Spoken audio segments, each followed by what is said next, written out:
recognize me from my comedy on television or radio, but more likely, most of you here know me by my email name, NigerianPrincess123@hotmail.com. I'm the guy! No, I'm actually I was born and raised in the Pacific Northwest. I grew up in a town called Victoria, BC. Okay? Which is the equivalent of Canada's Florida. That's where people go to retire and then to rot. I grew up surrounded by old white people as far as the eye could see. It was horrific. As a young man, the first girl I ever asked out was 76 years old. I took her to dinner in a hospital. I picked her up on a short bus. Come on, Blanche Witherspoon. We got a curfew over here. Let's do this. But I moved to the States now. I moved to Southern California, and when I crossed the border, I got a really prickly border guard. I got a guy, I think he was prejudiced against Canadians, because he says to me, "Oh, great, another Canadian coming down here to steal American jobs." I said, "With all due respect, sir, what jobs?"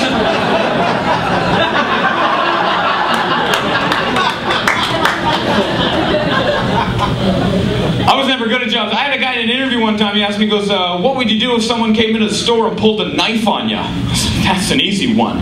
I'd quit." Being a stand-up is an unbelievable job, though. You work for 40 minutes a night. It's amazing. You have so much free time, but so much free time that you find yourself in situations far below your maturity level. I'm sitting in my car on the side of the road, Wednesday, 3 p.m. last week, doing nothing. This guy phones up in a panic. He's got a wrong number. But he says, "Is Richard there, please?" I said, "Hang on, I'll get him." Put the phone down, looked around, still doing nothing with my day. And what the hell?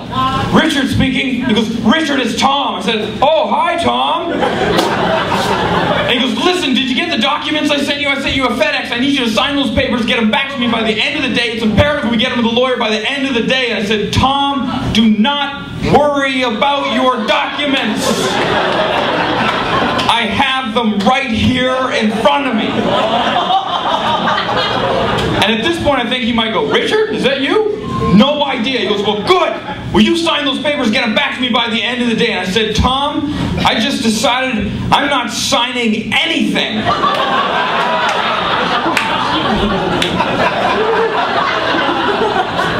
Tom went ballistic.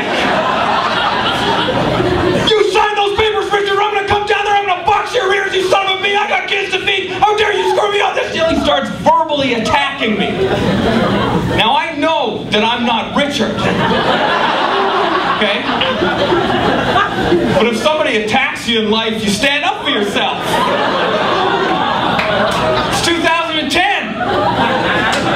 So I give it right back to him. I said, "Why don't you come down here, you son of a bitch? I'd like to box your ears. I've been hating this deal for a long time. I don't mind that piece of you."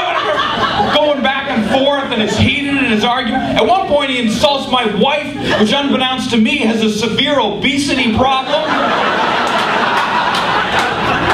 You know, it's glands or something. I don't know. 3-4 minutes go by of this, and I said, "You know what? I got to tell this guy. I'm not. You know, I got to get on with my day. This is." So finally, I stopped and said, "Todd, get a hold of yourself. I got something to confess." And he says, "What?" And I said, "Listen, I've got something very important to tell you." He goes, "What is it?" And I said, "Listen, my name's not Richard. My name's Todd Allen. You got the wrong number." Now, I said it just like that, thinking that it would be like an episode of Candid Camera, where everybody goes, "Oh!"